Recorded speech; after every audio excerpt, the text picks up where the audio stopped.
காலை மன்னா ஜனவரி 16. என்னவோர் அருமையான நண்பர். எரேமியா 31:3. அநாதி சிநேகத்தால் உன்னை சிநேகித்தேன். நமக்கு அநேக நண்பர்கள் இருக்கக்கூடும். எனினும் நாம் துயருற்றிருக்கும் நேரங்களிலும் கலங்கியிருக்கும் சமயங்களிலும் அவர்கள் நம் அருகில் இராமற் போகக்கூடும். ஆனால் ஆண்டவராகிய இயேசுவில் ஆபத்தில் அனுகூலமான துணையாயிருக்கும், அதாவது உதவி புரியும்படி கூடவே இருக்கும் மிக நெருங்கியதொரு நண்பர் நமக்கு உண்டு. இதை சங்கீதம் 46:1 பார்க்கிறோம். அவர் சமாதான பிரபுவாக இருப்பதால் நாம் நம்பிக்கை இழந்து மன முறிவடைந்திருக்கும் சந்தர்ப்பத்தில் அவர் நம்மை பரலோக சமாதானத்தினால் நிறைக்கிறார். அவர் ஒளியாக இருப்பதால் நாம் இருளினூடே கடந்து செல்லுகையில் அவர் நமக்கு வெளிச்சம் கொடுக்கிறார். அவரே வழியாக இருப்பதால் நாம் வழி தவறுவது போல் தோன்றும் சமயங்களில் நமக்கு வழிகாட்டுகிறார். அவர் ஜீவ அப்பமாக இருப்பதால் நாம் பசியாயிருக்கையில் அவர் நம்மை போஷிக்கிறார். இவ்வுலகில் நமக்கு சகலமும் சுமூகமாகவும் அனுகூலமாகவும் இருக்கும்போது நமக்கு அநேக சிநேகிதர் இருப்பார்கள். நம்முடைய பணத்தையும் பொருட்களையும் நாம் இழந்து போகும்போது அவர்கள் நம்மை விட்டு விலகி நம்மை கைவிட்டு விடுவார்கள். ஆண்டவராகிய இயேசுவோ நம்மை விட்டு ஒருபோதும் விலகாத ஒருவராயிருக்கிறார். நாம் வறுமையினூடாக சென்றாலும் செழித்தோங்கி இருந்தாலும் அவர் நம்மோடு கூடவே இருப்பார். நம்முடைய வறுமையில் அவர் நம்முடைய நித்திய ஐஸ்வர்யங்களாயிருக்கிறார். நம்முடைய செழிப்பில் அவர் நம்முடைய மிகுந்த மகிழ்ச்சியாயிருக்கிறார். அவர் மரண பரியந்தம் நம் வழிகாட்டியாயிருப்பதால் நாம் வழி தவறி செல்ல அவர் ஒருபோதும் அனுமதிக்கவே மாட்டார். நம்முடைய வழிகளில் எல்லாம் அவர் நம்முடனே கூட வருகிறார். நான் உன்னை விட்டு விலகுவதும் இல்லை, உன்னை கைவிடுவதும் இல்லை என்று தேவன் வாக்குரைத்திருக்கிறார். இவ்வாக்குரைக்கப்பட்டு ஆயிரக்கணக்கான ஆண்டுகள் கடந்து சென்று விட்டன. ஆயினும் இவ்வுலகில் கோடிக்கணக்கானவர்கள் அவர் தாம் வாக்குத்தத்தம் பண்ணியதில் உண்மையுள்ளவராகவே இருப்பதை நிரூபித்தறிந்திருக்கின்றனர். உண்மையில் அவருடைய நாமமே உண்மையும் சத்தியமும் உள்ளவர் என்பதாகும் என்று வெளிப்படுத்துதல் 19:11 பார்க்கிறோம். நமக்கு உதவி செய்ய முடியாத அளவுக்கு அதிக அலுவலுள்ளவர்களாயிருக்கும் நண்பர்களும் உண்டு. ஆனால் நம்முடைய பரலோக நண்பரோ நம்மை குறித்து எப்போதும் நினைவுள்ளவராகவே இருக்கிறார். நம்மை இரவும் பகலும் காக்கும்படி அவர் தம்முடைய பரிசுத்த தூதர்களை அனுப்புகிறார். அத்துடன் அவர்தாமே தூங்காமலும் உறங்காமலும் இருந்து நம்மை பாதுகாக்கிறார்.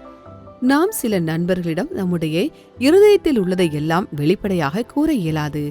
அவர்கள் நம்முடைய வேதனையையும் துயரத்தையும் விளங்கிக் கொள்ள கூடாதிருப்பர். நம்முடைய புண்பட்ட உணர்வுகள், துயரங்கள், நாம் சந்தித்துக் கொண்டிருக்கும் புறக்கணிப்புகள் ஆகியவற்றை அவர்களால் உணர்ந்து கொள்ள முடியாது. சில வேளைகளில் நம்முடைய இருதயத்தில் உள்ளதையெல்லாம் நாம் பகிர்ந்து கொள்ளும் போது நம்முடைய மிக நெருங்கிய நண்பர்கள் கூட நம்மை தவறாக விளங்கிக் கொள்ளக்கூடும்.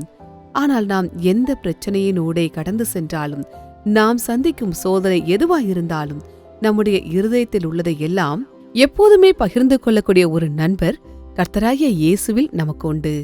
வருத்தப்பட்டு பாரமடைந்து மிஞ்சின சுமையை சுமந்து கொண்டிருக்கிறவர்களே, நீங்கள் எல்லாரும் என்னிடத்தில் வாருங்கள், நான் உங்களை இளைப்பாற பண்ணுவேன். நான் உங்கள் ஆத்துமாக்களை லகுவடைய பண்ணி விடுதலையாக்கி புத்துணர்வடைய செய்வேன் என்று மத்தேயு 11:28 அவர் கூறுகிறாரே. ஆம், கர்த்தராகிய இயேசு நமக்கு எத்தகையதொரு உச்ச நண்பராயிருக்கிறார். கர்த்தர் உங்களை ஆசீர்வதிப்பாராக. Morning Manna, January 16th, 2026. What a friend. We may have many friends, but they may not be near at the time of our distress and trouble. But in Jesus, we have a friend who is a very present help in trouble. When we are in despair, He fills us with heavenly peace, as He is the Prince of Peace. When we go through darkness, He gives light, as He is the light. When we seem to lose the way, He shows the way, as He is the way. He feeds us when we are hungry, as He is the bread of life. There are many fair weather friends in this world. When our money and materials fail, they leave us and forsake us. Jesus is one who will never depart from us, whether we go through poverty or prosperity. In our poverty, He is our eternal riches. In our prosperity, He is our exceeding joy. He will never allow us to go astray, as He will be our guide even unto death. Psalm chapter 48, verse 14. He goes with us all the way. He has said, I will never leave thee nor forsake thee. 2,000 years have passed, and billions of people on this earth have proved Him to be faithful to what He has promised. In fact, His very name is faithful and true. Revelation chapter 19, verse 11. There are some friends to whom we cannot open our hearts. They may not understand our pain and sorrow. They cannot feel the hurt we feel or understand the distress or rejection we go through. Sometimes even our closest friends may misunderstand us if we open our hearts to them. In Jesus, we have a friend to whom we can always open our heart, no matter what the trouble we are going through or how severe the trial we are facing. In fact, He says, Come to me, all who labor and are heavy laden and overburdened, and I will cause you to rest. I will ease and relieve and refresh your souls. Matthew chapter 11, verse 28. Some of our friends are too busy to help us. Our heavenly friend is ever mindful of us. He sends His holy angels to keep us day and night. He Himself watches over us without sleeping or slumbering. Oh, what a friend we have in Jesus.